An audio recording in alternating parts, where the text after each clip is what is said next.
নমস্কার বন্ধুরা, আমার ইউটিউব চ্যানেল আওয়াজ স্টারের জন্য সকলকে স্বাগত। তো তোমাদের কিন্তু সামনে পরীক্ষা রয়েছে এবং আজকের এই ভিডিওর মধ্যে দিয়ে কিছু গুরুত্বপূর্ণ প্রশ্ন উত্তর নিয়ে আলোচনা করব, যেগুলো তোমাদের গ্রুপ সিডি এবং কেপি, ডাব্লিউবিপি, জিডি এই সমস্ত পরীক্ষায় কিন্তু খুবই গুরুত্বপূর্ণ এই প্রশ্নগুলো। তোমাদের 100% গ্যারেন্টি এই প্রশ্নগুলো আসার সম্ভাবনা রয়েছে, যেগুলো তোমাদের ভালোভাবে দেখতে হবে। এই জিকে থেকে কিন্তু প্রচুর প্রশ্ন আসে, যেগুলো পরীক্ষা আসার মতো, আর সেরকমই বাছাই করা কিছু প্রশ্ন নিয়ে আলোচনা করবো আজকের এই ভিডিওটি। শেষ পর্যন্ত দেখতে থাকো এবং ভালো লাগলে অবশ্যই লাইক, কমেন্ট, শেয়ার করে দেবে। বন্ধুদের সাথে অবশ্যই শেয়ার করবে যারা আগামী দিনে গ্রুপ সিডি, কেপি, ডাব্লিউবিপি, জিডির পরীক্ষাগুলি দিচ্ছে। তো দেরি করবো না, চলো বন্ধুরা শুরু করা যাক। প্রথমে যে প্রশ্নটা রয়েছে দেখো, যে কোন মৌলিক অধিকারটিকে বি.আর. আম্বেদকর সংবিধানের হৃদয় ও আত্মারূপে বর্ণনা করেছেন? অপশান রয়েছে সম্পত্তির অধিকার, ধর্মের অধিকার, সাংবিধানিক প্রতিবিধানের অধিকার এবং উপরিক্ত সবগুলি। তো তোমরা এই উত্তর দেওয়ার চেষ্টা করো কোনটা হবে সঠিক উত্তর। তো এখানে কিন্তু সঠিক উত্তর হয়ে যাবে অপশান নাম্বার সি, সাংবিধানিক প্রতিবিধানের অধিকার। তারপরে প্রশ্ন এখন চলে যাচ্ছি। তারপরে প্রশ্ন কি রয়েছে, ইউগ্লিনা কিসের সাহায্যে গমন করে? ইউগ্লিনা কিসের সাহায্যে গমন করে? কমন একটা প্রশ্ন, কিন্তু খুবই গুরুত্বপূর্ণ একটা প্রশ্ন, সমস্ত পরীক্ষায় কিন্তু এগুলো এসে থাকে। তো অপশান কি রয়েছে, পাখনা মাছ, পাখানা, তারপরে সিরিয়া, প্যারাসিমিয়াম, তারপরে রয়েছে দেখো অপশান নাম্বার সি, সিউডোপোডিয়াম, ক্ষমপদ, যেগুলো অ্যামিবা, তারপর হচ্ছে ফ্ল্যাজেলার। তাহলে ইউগ্লিনা কিসের সাহায্যে গমন করে? এখানে কিন্তু সঠিক উত্তর হয়ে যাবে অপশান নাম্বার ডি, ফ্ল্যাজেলার সাহায্যে কিন্তু ইউগ্লিনা গমন করে। তারপরে দেখো 3 নম্বর প্রশ্ন রয়েছে, বর্তমানে ভারতীয় সংবিধানে কয়টি মৌলিক অধিকার আছে? ভারতীয় সংবিধানে কয়টি মৌলিক অধিকার আছে? দেখো অপশানগুলো কি রয়েছে, 11টি, 7টি, 6টি এবং 10টি। তাহলে বর্তমানে ভারতীয় সংবিধানে কয়টি মৌলিক অধিকার রয়েছে? এখানে কিন্তু সঠিক উত্তর হয়ে যাবে অপশান নাম্বার সি, 6টি অধিকার। তোমরা জানো যে 7টি অধিকার কিন্তু ছিল, কিন্তু একটি অধিকার মানে সম্পত্তির অধিকার সেটা কিন্তু বাদ দেওয়া হয়েছে। তাই বর্তমানে ভারতীয় সংবিধানে রয়েছে 6টি মৌলিক অধিকার। তারপরে প্রশ্নটা রয়েছে দেখো 4 নম্বর প্রশ্ন, নিচের কোনটির ক্ষেত্রে তরল অবস্থা থেকে কঠিনে পরিণত হলে পদার্থটির আয়তনে বেড়ে যায় না? দেখো এখানে অপশানগুলো কি রয়েছে, এখানে দেখো রয়েছে বরফ, অ্যান্টিমনি, অ্যালুমিনিয়াম, বিসমাথ। তাহলে কোনগুলি হচ্ছে তরল অবস্থা থেকে কঠিনে পরিণত হলে পদার্থটির আয়তনে বেড়ে যায় না? তাহলে কোনটা হবে? বরফ, অ্যান্টিমনি, অ্যালুমিনিয়াম এবং বিসমাথের মধ্যে। এখানে কিন্তু সঠিক উত্তর হয়ে যাবে অপশান নাম্বার সি, অ্যালুমিনিয়াম। চলে যাচ্ছি পরবর্তী প্রশ্নতে।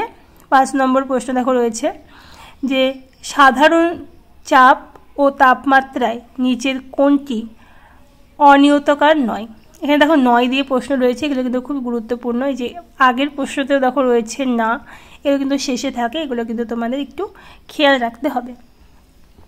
তো সাধারণ চাপ ও তাপমাত্রায় নিচের কোনটি অনিয়তাকার নয়? কাঠ, চক, পিচ, সাধারণ লবণ। তাহলে কোনটা হবে সঠিক উত্তর?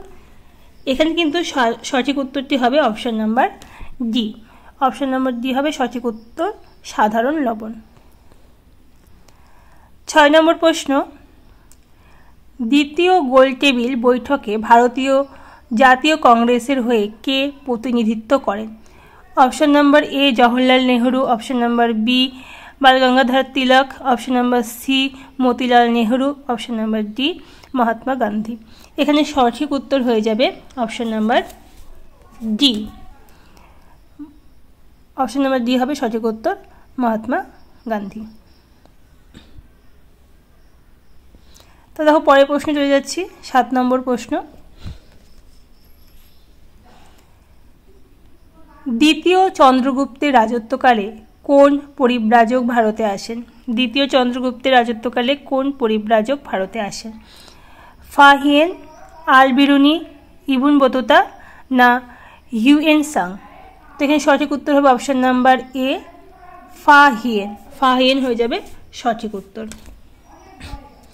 তবে 8 নম্বর দেখো প্রশ্নটা রয়েছে, নিম্নলিখিত কোন রিটটি ব্যক্তিগত স্বাধীনতার নিশ্চয়তা প্রদান করে? এখানে অপশান রয়েছে ম্যান্ডামাস, হেভিয়াস কর্পাস, সার্টিওয়ারি, কো ওয়ারান্টো। তাহলে এখানে সঠিক উত্তর হয়ে যাবে অপশান নাম্বার বি হয়ে যাবে সঠিক উত্তর, হেভিয়াস কর্পাস। দেখো তারপরে প্রশ্নটা কি রয়েছে, তারপরে প্রশ্নটা দেখো রয়েছে যে তিনি ছিলেন ভারতের মহান বিপ্লবী যিনি বার্কলে ও স্ট্যানফোর্ড বিশ্ববিদ্যালয়ে সংস্কৃত ও দর্শনের অধ্যাপনার কাজে নিযুক্ত ছিলেন এবং তিনি সন্ন্যাসীরূপে ফিলাডেলফিয়ায় মারা যান। তিনি কে? অপশান রয়েছে শ্যামজি কৃষ্ণ বর্মা, লাল হরদয়াল, ভাই পরমানন্দ, রামচন্দ্র ভরদ্বাজ। তো এখানে সঠিক উত্তর হয়ে যাবে অপশান নাম্বার বি, লালা হরদয়াল। লালা হরদয়াল। তো দেখো 10 নম্বর প্রশ্নটা কি রয়েছে, পশ্চিমবঙ্গের কোন অভয়ারণ্যে গন্ডার সংরক্ষণ করা হয়েছে? গরুমারা অভয়ারণ্য, বল্লভপুর বন্যপ্রাণ অভয়ারণ্য, সুন্দরবন, জলদাপাড়া। এখানে সঠিক উত্তর হয়ে যাবে জলদাপাড়া। দেখো পরবর্তী প্রশ্ন 11 নম্বর প্রশ্ন কি রয়েছে, শিবাজি মুঘলদের সাথে কোন সন্ধি স্বাক্ষর করতে বাধ্য হন? পুরন্দরের সন্ধি, পুনের সন্ধি, এলাহাবাদের সন্ধি, না গোয়ালিয়রের সন্ধি? কি হবে সঠিক উত্তর? এখানে হয়ে যাবে সঠিক উত্তর এ হয়ে যাবে পুরন্দরের সন্ধি। তবে দেখো 12 নম্বর প্রশ্নটা, হার্জ কিসের একক? শক্তির, ঘনত্বের, তরঙ্গ দৈর্ঘ্যের, না কম্পাঙ্কের? এখানে সঠিক হয়ে যাবে সঠিক উত্তর হবে কম্পাঙ্কের একক। তারপরে প্রশ্নটা কি রয়েছে যে নর্মদা ও তাপ্তি নদীতে বদ্বীপ না থাকার কারণ কি? পলি কম উৎপন্ন হয়, নদীগুলির উপনদীর সংখ্যা কম, নদী দুটি গ্রস্ত উপত্যকার মধ্য দিয়ে প্রবাহিত হয়। অপশান দেখো রয়েছে কেবলমাত্র 1 নম্বরটা সত্য, 2 এবং 3 সত্য, 1 এবং 3 সত্য, নাকি সবগুলি? তো এখানে সঠিক উত্তর হয়ে যাবে উপরে সবগুলি। তারপরে পরবর্তী প্রশ্ন রয়েছে, নিচের কোনটির গন্ধ পচা মাছের মতো? তাহলে কোনটির গন্ধ পচা মাছের মতো? অ্যাসিটিলিন গ্যাস, ওজোন, ক্লোরিন, না ফসফিন? তো এখানে সঠিক উত্তর হয়ে যাবে option number D, option number D, phosphine. Phosphine হয়ে যাবে সঠিক উত্তর। তারপর দেখা রয়েছে 16 নম্বর প্রশ্ন, ক্রিপস মিশন কত সালে ভারতবর্ষে এসেছিল? ক্রিপস মিশন কত সালে ভারতবর্ষে এসেছিল?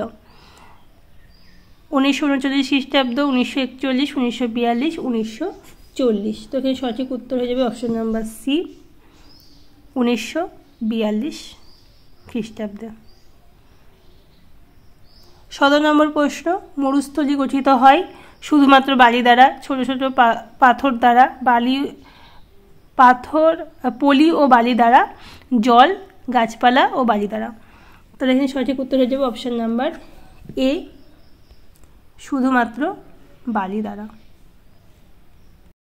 তারপর দেখো 18 নম্বর প্রশ্ন কি রয়েছে, ভূর হলো সমভূমি অঞ্চলে পশ্চিমে অবস্থিত ছোট ছোট বালিয়াড়ি, জলাভূমি, প্রাচীন পলি দ্বারা গঠিত ভূমি, নতুন পলিযুক্ত ভূমি। তো এখানে সঠিক উত্তর হয়ে যাবে option number A, option number A হয়ে যাবে সঠিক উত্তর, সমভূমি অঞ্চলের পশ্চিমে অবস্থিত ছোট ছোট বালিয়াড়ি। পরের প্রশ্ন দেখো কি রয়েছে, হাতের সাহায্যে কোনো বস্তু তোলার সময় হাত কোন শ্রেণীর লিভার রূপে কাজ করে? তাহলে কোন শ্রেণীর লিভার? হাত প্রথম, তৃতীয়, চতুর্থ এবং দ্বিতীয়। হাত হলো অপশন নাম্বার বি, তৃতীয় শ্রেণীর। কত সালে হলদিঘাটের যুদ্ধ হয়েছিল? 1676 খ্রিস্টাব্দে, 1576, 1584 খ্রিস্টাব্দে, 1566। তাহলে কত সালে হলদিঘাটের যুদ্ধ হয়েছিল? অপশন নাম্বার বি হয়ে যাবে সঠিক উত্তর, 1576 সালে। উত্তরপ্রদেশে ভক্তিবাদ প্রচার করেছিলেন কে? তুকারাম, নামদেব, সুরদাস, শঙ্করদেব। তো এর সঠিক উত্তর হয়ে যাবে অপশন নাম্বার সি, সুরদাস।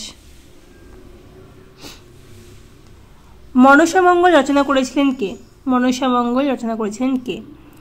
রায় গুণাকর ভরতচন্দ্র, শ্রীকর নন্দী, মাধবাচার্য নাকি বিপ্রদাস? তো এখানে সঠিক উত্তর হয়ে যাবে অপশন নাম্বার ডি, বিপ্রদাস।